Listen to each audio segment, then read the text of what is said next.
Welcome to the next segment of High School Geometry with Netz and Weichel. I'm Mrs. Netz, And I'm Mrs. Weichel. and today we are covering 2.3 reflections. The learning target for today. By the end of the lesson, I will be able to use geometric descriptions of reflections to transform figures and to predict the effect of given figures. Why we are learning this is to understand two-dimensional figures are similar to another if the second can be obtained from the first by a reflection. How will you know it is when given two similar two-dimensional figures, you can describe the reflection that exhibits the similarity between them. Okay, so let's go ahead and get started. The first piece of today's lesson, we're actually going to be talking about symmetry. We talked about the symmetrical property in chapter 1. We're now going to look at what it visually looks like to have something be symmetrical. So if you are able to have a line or reflectional line of symmetry, it's when a figure can be flipped onto itself. It kind of fans out from the center. Like, for example, my heart shape here, you're able to draw one line of reflection or one line of symmetry right down the center because the left and right side are now identical. So if I were to pick up this heart and turn it not upside down, I'm sorry, if I were to flip it around and lay it back down so the center is still that line, it would look the same as it does right now. For our no shape, I don't know what you call that. Is that a no shape? Is there an official name for that? Sure there is. I don't know what it is. You would not be able to do that. If I were to draw the same line straight down the center, you can see that this side, while it's kind of like the right side, it's not facing the exact same way. So that would not be a line of reflection. But lines of reflection do not need to be vertical. They can be horizontal, they can be diagonal, they can really go in any direction. So like in this case, we could go straight down the center diagonally. That would split this shape in half so that it would flip onto itself if you were flipping it. You could also go diagonally the other way. That would create the same, if I take this away, you can see it. Here we go. You can see that this side would be mapped onto this side in the same exact manner. So why don't you go ahead and pause the video and see if you can come up with all the lines of reflection for the last two shapes. Okay, hopefully these are the lines you came up with. They're actually the same for the last two shapes. You can do one vertical line of reflection, horizontal, and both diagonals. Those would all split these shapes in a symmetrical fashion. Very cool. Yes, very beautiful. Okay, so for this was an example I know I talked about in my class. If you have half of it and a line of reflection, you should be able to come up with the other half. So we are going to ask you to draw the other half of the shape if the dotted line is a line of reflection. So go ahead and pause the video and complete the images. Okay, so this is what you should have come up with. Wow. Fancy, I know. Wow. Mine don't look that good. I'm not that good. I was very proud of my technology. The whole straight line thing, it's tough for me. All right, now we're going to get into a little bit similar to our 2.2 lesson where we're talking about actually transforming figures that don't necessarily have to be split in half. They can be two separate figures. And we're going to talk about them as reflections. A reflection is when you flip all points over a line such that the line of reflection is the perpendicular bisector to each segment joining the preimage and image. So there's a whole lot of words right there, so we're going to stop and talk about what all that means. So the word perpendicular bisector is perpendicular, they should know. Perpendicular is when... And bisector, they should know. Right. Well, perpendicular when two things meet and form right angles. So you can see in I given an example of a reflection here, we have triangle EFD right here reflecting onto E prime D prime, F prime D prime, sorry. And you can see if I connect E to E prime, you can see that I am giving you right angles here with F, F prime, same with D, D prime. So we can say that these dotted lines are perpendicular to line N. The whole idea of bisector, if you remember, a bisector is when you have something that is cut in half. So you can see that this point where the 90 degrees is, by these congruency marks, that is a midpoint. Right here on segment FF prime, you can see that where the right angle is, based on these congruence marks, it is a midpoint. Right here where the right angle mark is on the DD prime segment, you can see from these congruency marks that it is a bisector. So this is a perpendicular, line N is not only perpendicular to all three of these dotted segments, but it is also bisecting them. So that is what it actually means to be a reflection. Anything you would like to add? No, I think that pretty much covers it. Okay. In looking at these shapes, you can see that we have two triangles, so their shape is preserved. Side lengths. The distance from E to F is not changing in E prime to F prime. The distance from D to E is not changing in D prime to E prime. So side lengths are preserved. Also, whatever angle measurement you have is going to stay preserved. What is not preserved or what is changing for these, we have two things. The position, just like with translations, we are moving it. It moved. But now the orientation is also not preserved. Orientation is actually, it's called reversed. Oops, and I can't spell it. Well, it did kind of flip. It's almost like when you take a picture using your selfie camera, all the words are backwards kind of thing.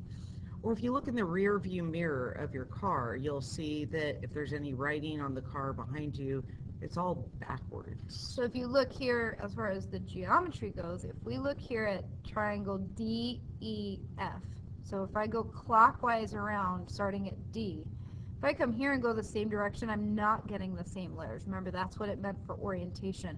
I would go in the exact opposite direction to get the same letters. So the orientation is reversed. How do you know when you're going to do it? Well, again, you could have a verbal description. If I say reflect over the x-axis, that means you're going to flip all points over the x-axis. You could have a mapping rule. A mapping rule, again, is when you have your pre-image coordinates right here, pre-image, and you're going to take whatever x is and plug it into the rule. You're going to plug whatever y is and plug it into the rule. So you can see when reflecting over the x-axis, the rule, you make the y negative, or you negate it, or you change the sign. And then we have our notation. Our notation is a lowercase r this time. And then the subscript is the line of reflection you're flipping over. So a little bit of review here. That is not what I wanted. You have your x and y axis plane.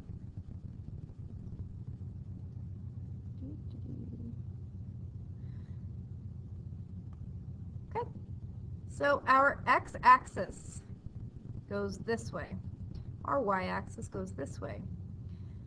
Y equals 0. Please make a note of this because this is very commonly missed. Actually, if you think about this, it's easier to think about it than I think to just have somebody tell you this.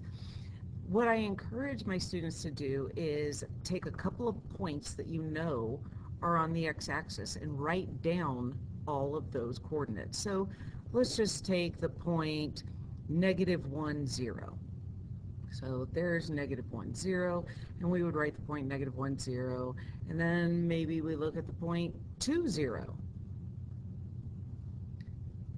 And if you'll notice, no matter where you put a point on this x-axis, what always stays the same?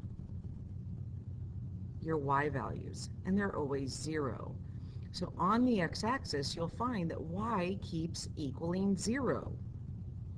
So on the y-axis, y equals 0.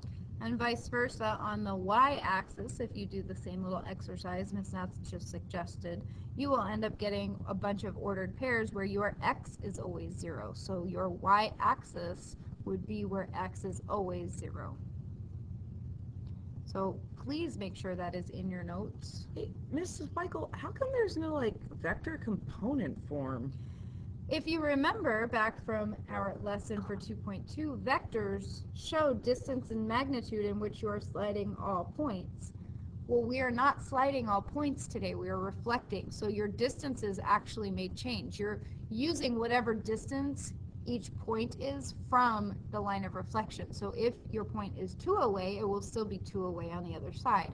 But if you're 5 away, then now you're measuring 5 away on the other side. So the distance is always going to be changing. So then for reflections, we only have to remember 3 different ways? That is correct. There is no vector form for reflections. Nice. Let's try practicing. Okay, so just like with our 2.2, please pause the video and go ahead and graph quadrilateral FLIP. Thank you so much. Okay, so we're going to go ahead and do the first one. So we're going to reflect over x equals 0. If you remember from my previous screen, x equals 0 is where x is always 0 in any ordered pair that you can come up with. So that is the y-axis. So I'm going to go ahead and zoom in so that we can actually see what we're doing a little bit better.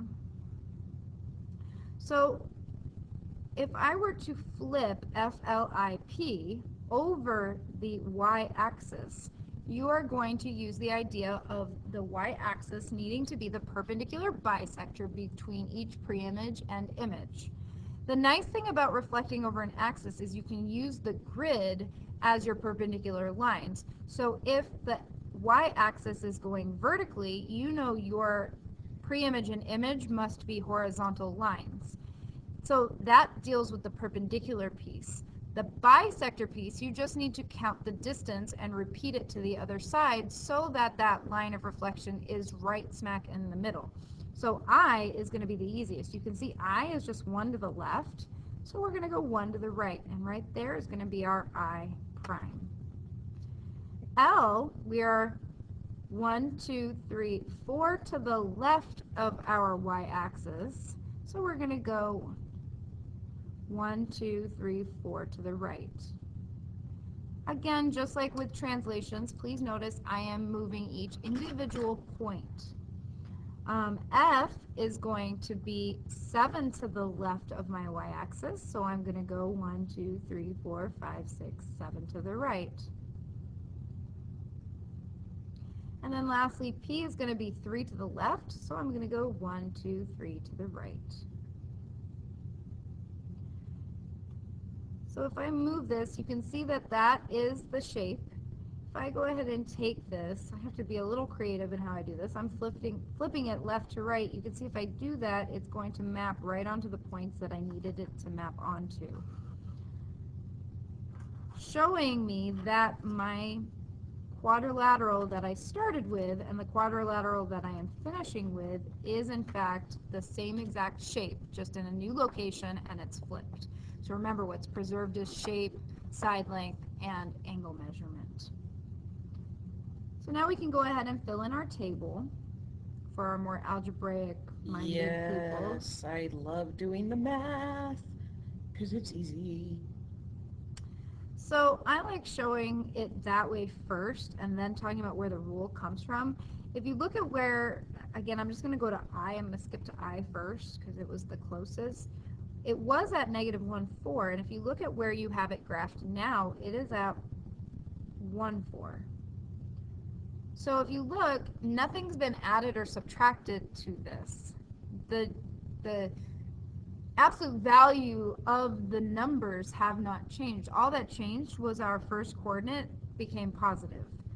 If you look at where L is, it was at -4, 9. If you look at where it is now, it is at +4, 9. If you look at where F is, it started at -7, 6, and if you count where it is now, it is at positive 7, 6. And P is now at positive 3, 2.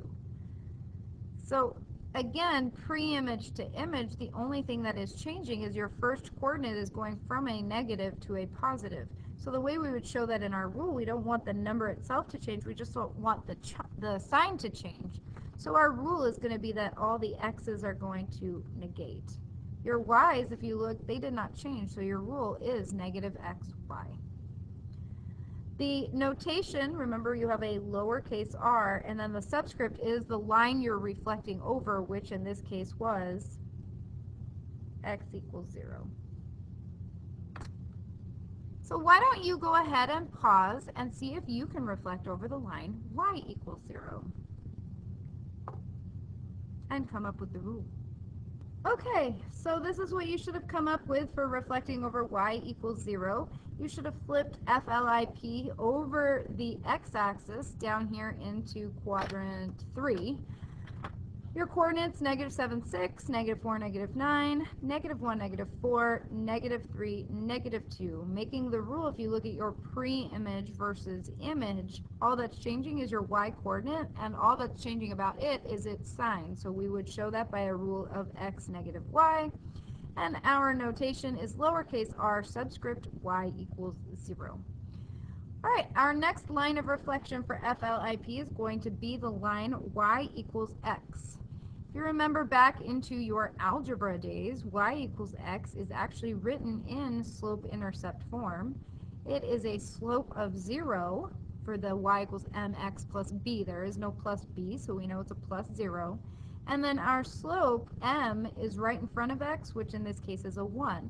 So our line of reflection is going to go through the origin and then have a slope of up 1, right 1, up 1, right 1, and so on. So right there, that blue line, zoom in a little bit again. Here is my line of reflection. Straighten it out a bit for you. Very crooked. I'm so sorry, everybody. There we go. So the line of reflection must be the perpendicular bisector to the image and its pre-image. So I am going to be going the exact opposite direction of what my line is doing. So I am going to go ahead and look here at P. P is going to be 1, 2.5 diagonal lines away from my line of reflection. So I'm going to repeat that distance on the other side. So 1, 2.5. Here's a half and a 1 and a 2. So P prime is going to go right here. If I go diagonally, here's 1, 2, 3. So we're going 3 boxes diagonally from the line to I. So we're going to repeat that process, 1, 2, and 3. Is where I prime is going to go. L is going to be 1, 2, 3, 4, 5, 6.5. So here's half, and then 1, 2, 3, 4, 5, and 6 for L prime. And then similar for F, we go 1, 2, 3, 4, 5, 6.5. Half, 1, 2, 3, 4, 5, and 6 is for F prime.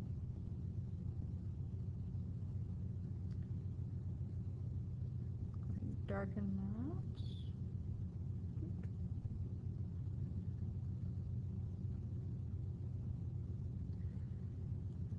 And then with our straight edge, we'll go ahead and draw this. I feel like when I reflect over my diagonal lines, I kind of start to see that whole idea of the butterfly and the symmetry. When I zoom out, you can kind of see it a little bit better, and you'll see it with our last one as well. You can see if I take out these two shapes, you can see that this is flipping onto this right here. So our lines of reflection is y equals x. So we can go ahead now and start writing our ordered pairs. If you look at where F prime is right down here. If you were to count it, you would see that you are at positive 6, negative 7. If you count where L prime is, you will see that it is at 9, negative 4. If you see where I prime is, you can count it. You can see that you are at 4, negative 1. And then lastly, P prime, you can see is at 2, negative 3. So if we were to come up with a rule that we can now use from now on, look at all your pre-image points and look at all your image points. None of them changed values, none of them changed signs, they just changed what coordinate they are now. So the negative 7 started out as x, but now it's located as a y. Our y coordinate, which was 6, is now in the x spot. So we would show that our rule, whatever x and y were, they became the other one. So yx is the rule. They switched locations. And then r subscript y equals x would be our prime notation. All right, so the last one that you guys are going to be doing is when you reflect over the line y equals negative x. Again, this is written in slope-intercept form. Our y-intercept is again 0 because there is no plus b part of our slope-intercept form. Our slope this time is a negative 1, so instead of going up 1, right 1, up 1, right 1, we're going to go up 1, left 1, up 1, left 1, or down 1, right 1, down 1, right 1, however you want to think of it. Either way, that is my line of reflection that I just graphed. Should we have them try it? I think so. I think it's time for a good old-fashioned you do. All right, so it's going to be the same idea, just to review really quickly before we let you do it. The distance you're measuring is diagonally each box away from that line of reflection. So you can see F is really close to that line, as is P. So it's going to be really close on the other side. All right, go ahead and see if you can fill in all the table and come up with a rule for this. Good luck. All right, hopefully you were successful. This is what you should have come up with. If I just zoom in really quickly, I'm not going to spend a whole lot of time on this, but you can see F is half of a box away from the line of reflection, so I just went half above. L is 1, 2 and a half away, so I went half, 1, 2 away. And I just followed that pattern for the other 2 points. So you should have ended up with the points negative 6, 7, negative 9, 4, negative 4, 1, negative 2, 3. In looking at the pattern to come up with a rule, you can see it's very similar to y equals x, except all the signs changed. What was positive became negative, and what was negative became positive. So the rule is just like the rule for y equals x, except the y and x are both negative in the rule. So a couple of things to make note of on this page that are very important. First of all, if you'll notice in your rules, anytime you see a negative x or a negative y, please keep in mind that it's not really negative. It's telling you the opposite. So if the current number is negative, you go positive. If the current number is positive, you go negative. I would definitely add that to your notes. A negative means change the sign, do the opposite. Okay, and then there's a couple of things I'd like to see everyone add on the coordinate plane up at the top. First of all, I want to make note of all the very common lines of reflection that we will be reflecting over. The first one is the x-axis, and we also refer to it as y equals 0. Then we have the y-axis,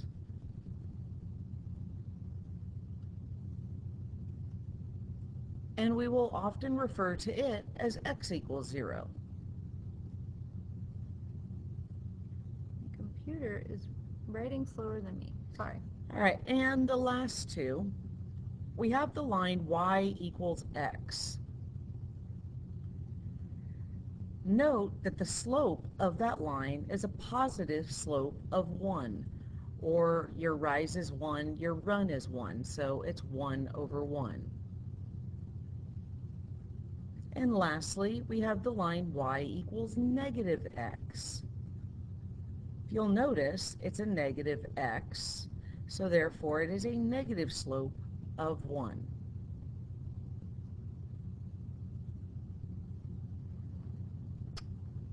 All Right. very important things for you to remember when Definitely. you are reflecting your points, I guess. So hopefully you guys feel pretty confident in being able to reflect and describing a reflection in numerous ways. Meaning if we give you a lowercase r subscript x equals 0, you know that means to reflect your image over the line x equals 0. Yep, yep.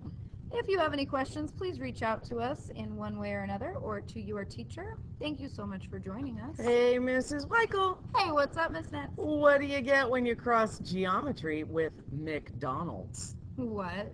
A plain cheeseburger. Ah! Get it? Plain. It's been fun. Thanks, everybody. It's been real. See you in the next lesson.